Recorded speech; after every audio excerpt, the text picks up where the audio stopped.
This is Chief 321 right here, right now, doing another fun-filled, exciting G.I. Joe vintage toy review.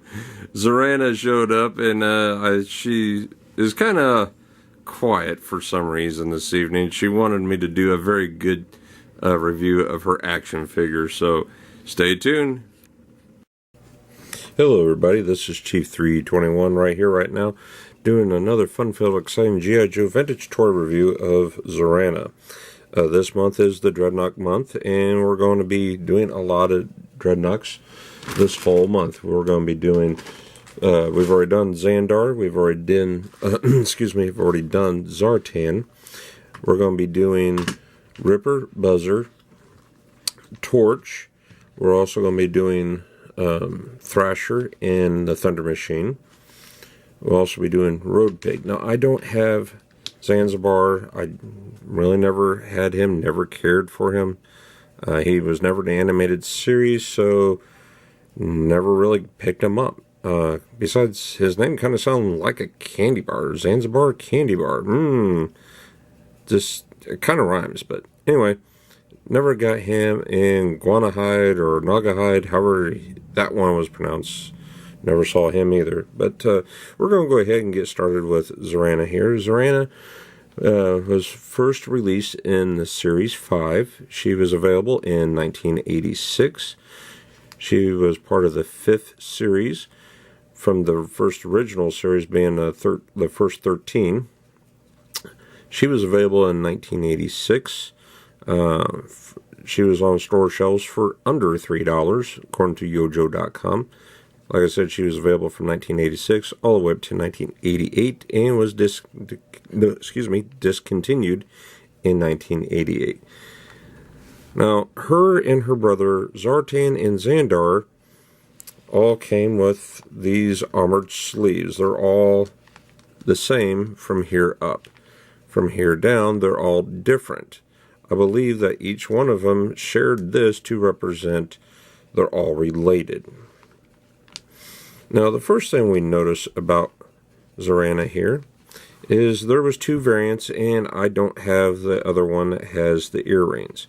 The one with the earrings, to me, looks more like Lucille Ball. If you take a good look at that one, the small red lips and the eyebrows kind of, to me, remind me of Lucille Ball. And it's darker red hair instead of it being pink. So, as you can see, we got 2 different ones. This one here is the one I repaired. She's one I picked up at a garage sale for under $1. But she had no accessories, so I gave her all the accessories from my video from the accessory pack number 6. As you can see, she's got the exact same mold for her weapons and, her backpacks. They're exactly the same, just different colors. This was so that if, as kids, when we lost our accessories, the different colors, I believe, kind of helped identify that we wouldn't lose them again. And I kind of liked it that way. I only paid $6 for the accessory pack, and it came with a ton of accessories for a lot of Dreadnoughts, and I'm very stoked about that. So we'll go ahead and take a look at this one. This one here's my original from when I bought her new with her ID card. She came with a total of 3 accessories.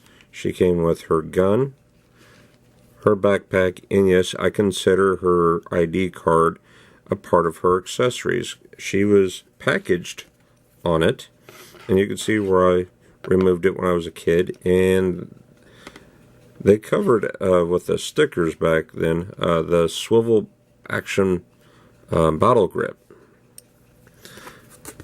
As kids, we were encouraged to cut these out and save these, and we'll review her ID card here in a minute. I really like that little stand that I found.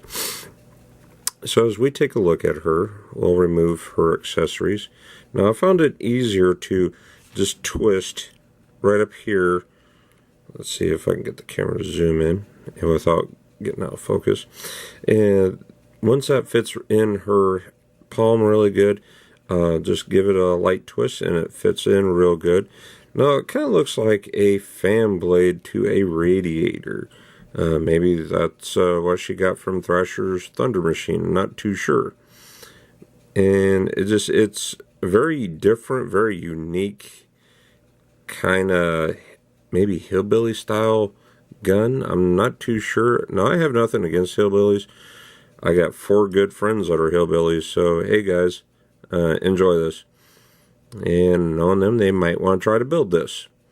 It looks like it's hooked up to some kind of gear, and looking at the top, looks like it's supposed to be kind of like chain driven, which would be really unique. Different design. In the 1984 on up, it seemed like they were starting to kind of get fancy with their weapons for the dreadnoughts. A lot of them didn't have ones that kind of didn't make sense to me. The backpack looks like it's got some kind of upside down canteen or drinking filter cup. It looks like it has 2 small grenades. It's got a couple pouches here, a pouch here, and not a whole lot of detail on the inside. The peg, which fit really nicely inside the back here. Now, one thing that I've noticed by doing these G.I. Joe vintage toy reviews, that all of the G.I. Joe ladies and even the Cobra figures, women, had short hair. I really never understood it. The only one I know that had long hair in the original vintage line was a Baroness. And I think that's a shame. I think they could have gave her a little better sculpt.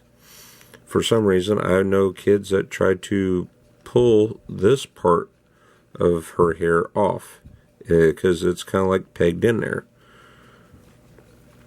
Now, she has a very nice bright pink ripped shirt. It's hooked here with a sleeve that hooks up to her pouch for looks like a gun holster, but she didn't come with any little pistols for some reason. Now, she can lift her arms up about that far. She can turn it all the way around.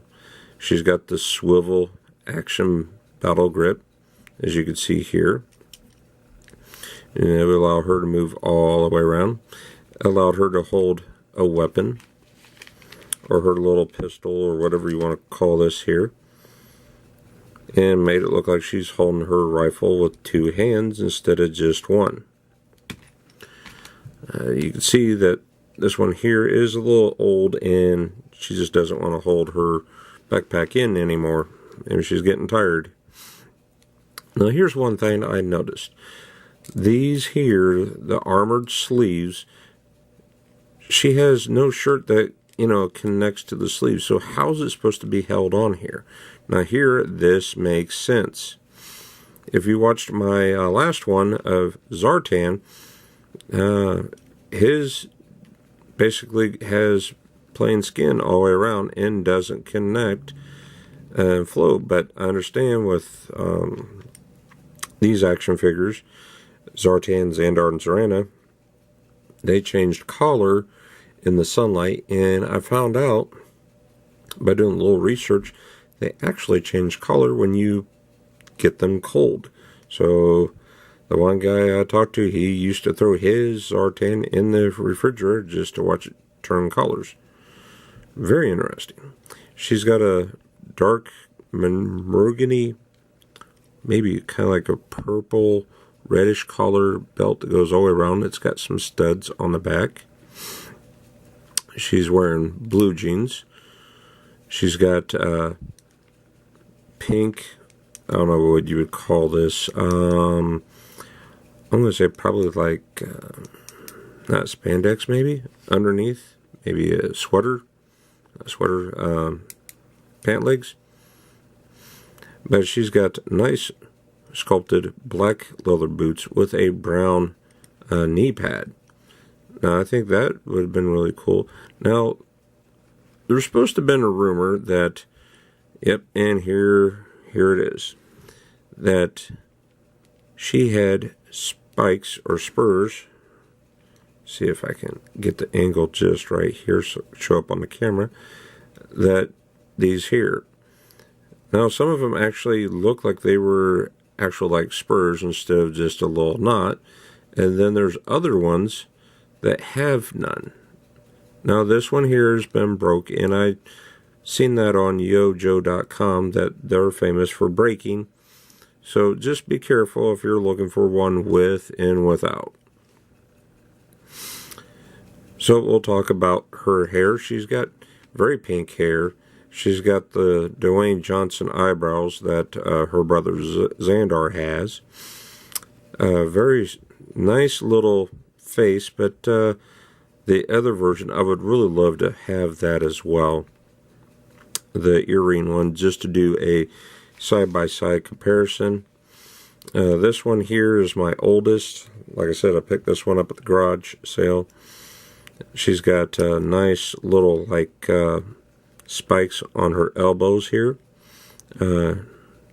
She's wearing gloves and some kind of, I'm thinking that's supposed to be kind of like black chainmail. I'm not too sure. But anyway, I did a video of how to repair Zartan, and I list in the video of how to repair Zartan and dial tones O-rings. I show step by step on how to replace the O-rings. Now, when I got this one, she was really loose to the point she was separating from the hip and the bottom of her torso almost a ½ inch. And I decided, well, I'm going to go ahead. She was the second one that I repaired. And you can see I've learned a lot versus doing her brother Xandar, and hers, and I got it down to really good to do Zartan's. So I did a video of how to replace the O-rings on his. Now I list every tool, every size O-ring I used. This is how easy it should be to change O-ring. Pop that out, drop the hips, and take the old O-ring off the what I call the T-hook. I simply put her back together the same way I took her apart. Now, in a 1984 on up, they started using the ball neck, where they had a ball at the bottom of the neck that would swivel inside the chest cavity. And sometimes they don't always want to go back together the way they come apart. So you just got to be patient, wiggle everything back in place, open up,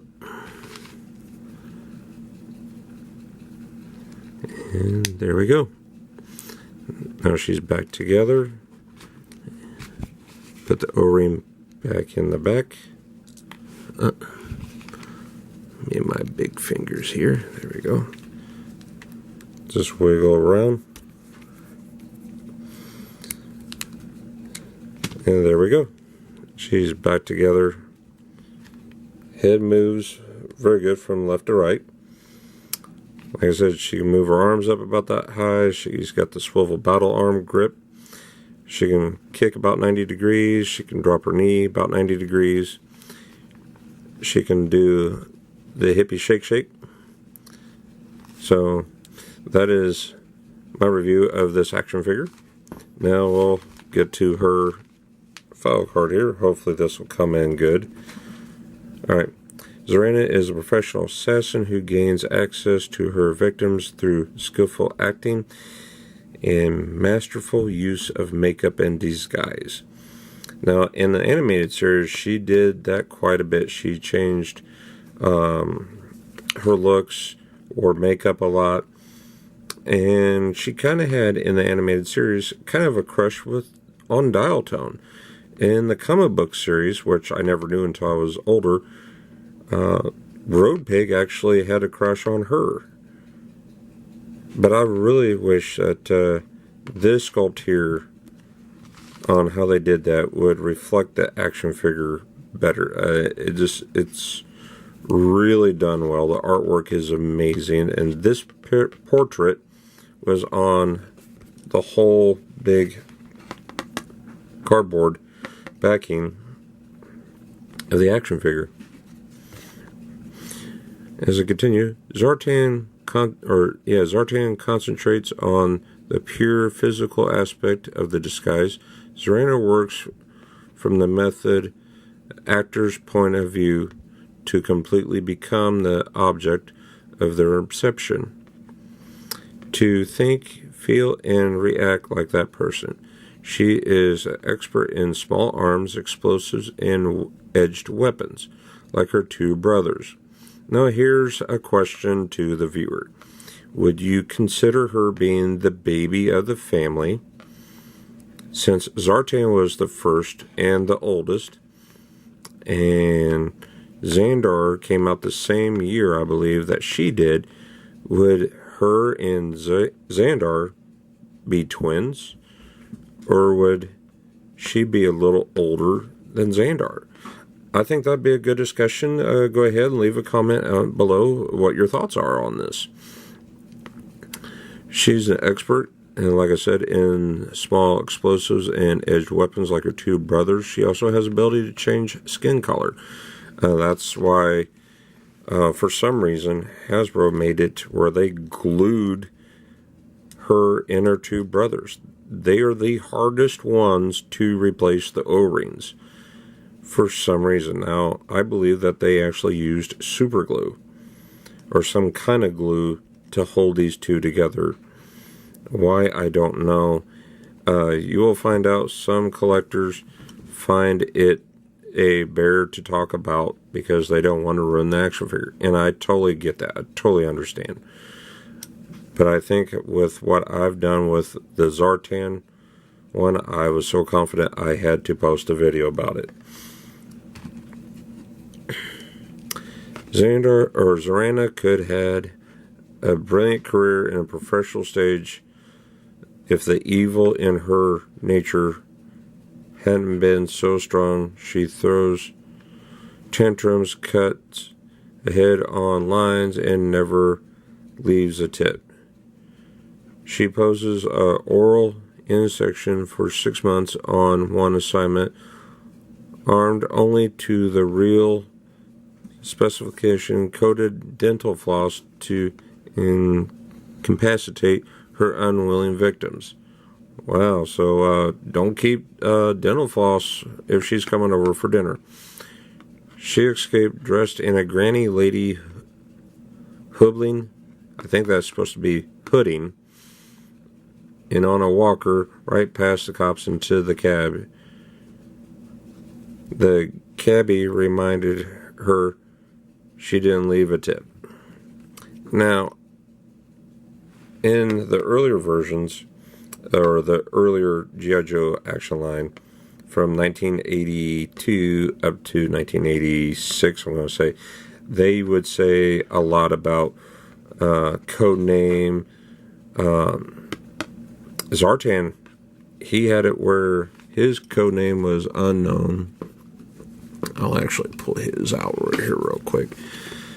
His, the file name, his or birthplace, and it really didn't say a whole lot about where she's from. It doesn't give her real name. It doesn't give exactly everything about her. She's good at putting on makeup, acting like somebody else, and she's supposed to be good with explosives. Well, it doesn't say what kind. It doesn't say what kind of small arms that she's an expert in. It doesn't say all. It says she is an expert in. So I'm thinking, if they made her this way, why didn't they give her, like a small weapon, a small pistol, instead of this, I don't know, it's supposed to be kind of like a tree trimmer, or is it supposed to be kind of like a clutch fan you put in a car and try to start it? I'm not too sure. Now, one thing before I'm done, you will notice that her knife is supposed to have gold or brass for the handle. Now, the gold and silver on these action figures wore off a lot. I'm really surprised there's still any left on my original. But I just wanted to do a quick video of Zarana. I hope you enjoyed this video. If you find it informative, please give it a thumbs up. If you don't, go ahead, give it a thumbs down. And if you really like it, hit the subscribe button. Yeah, we got a lot of new videos coming up this whole month of doing Dreadnoks. You don't want to miss a single one. They're full of information. Hopefully you will find it being useful. And stay tuned for next time. I believe the next one we're going to be doing would be Road Pig. Even though I'm missing a few accessories of his, if I can find his ID card. Thanks for watching. So Chief 321 out.